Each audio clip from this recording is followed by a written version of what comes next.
اول برو اهنمو بده وسط، خلاصش کن، کلا بده بیا دقیقا بزن بیا. خب حالا بیا رو حالت دستی جوک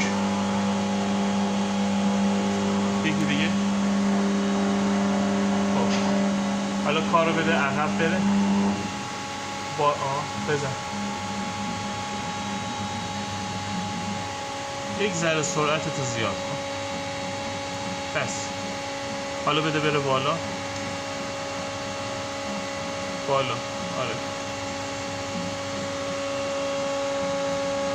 حالا یک ذره بده عقب بابا، عقب نه دیگه عقب.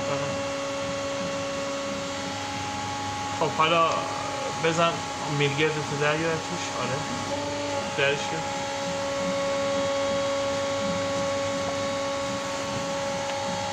هیچی نداره.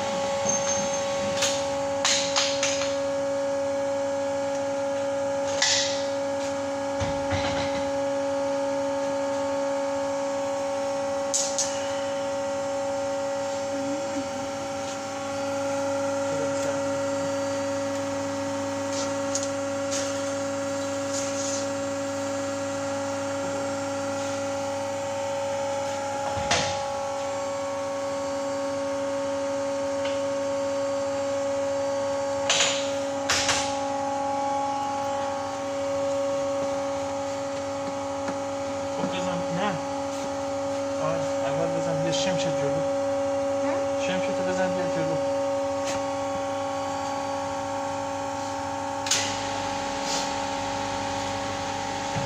برو قفل برو بزن وسط. برو نگاه کنیم بیا جلو.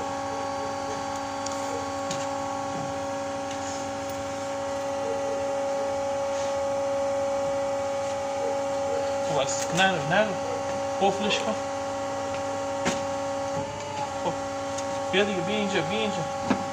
حالا ابزارتو برش بزن بزن بیا تیغتو بیا پشتش.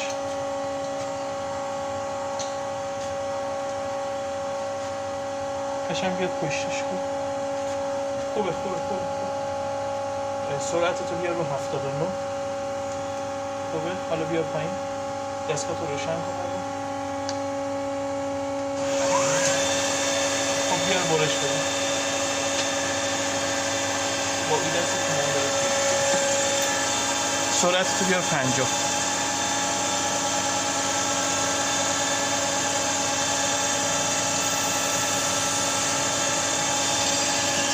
خب خوبه ببر عقب کارو. همزمان خاموش کن. خاموش قرمز. خب سرعت تو یکم زیاد کن. کارتو ببر عقب با اون دستت. با این دستت کارو ببر عقب. با اون دست سرعت زیاد کن. سرعت تو یکم زیاد کن رو 200. خب حالا کارو بیار راست. آره بیار دیگه پسر.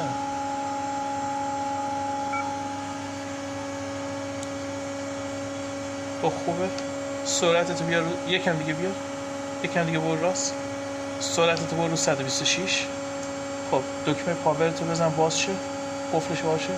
یکم کارتو شمشو بده بره تو با دست هول بده بره تو. هول بده یکم دیگه بزن. یکم دیگه